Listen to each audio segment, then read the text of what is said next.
Welcome everybody. It's a moral story, The Monkey and the Crocodile. A monkey and crocodile were very good friends. They spent time together. The monkey was lived on a berries tree and both friends were enjoyed that fruit daily. One day monkey gave some fruits to crocodile for his wife. When she ate, it was very tasty. She thought monkey used to eat sweet fruits daily, so his heart would be very sweet and tasty. She wished to eat his heart. She made a plan, so she sent Crocodile to invite his friend on dinner.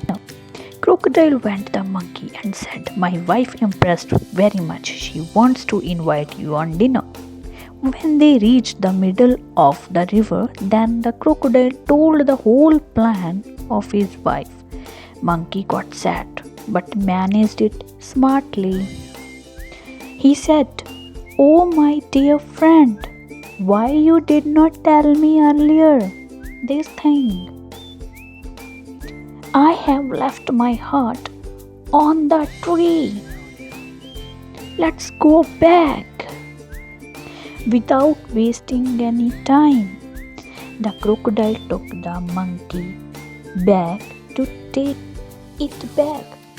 As soon as possible, the monkey climbed on the tree. He said, "This is not possible to separate our heart from body. This was my mistake. I trust you. You wanted to kill me. Now we are not friends." The crocodile felt very bad because he had lost a very good friend. So, what is the moral of the story? Do not be friend with the wicked. Thank you. Bye bye.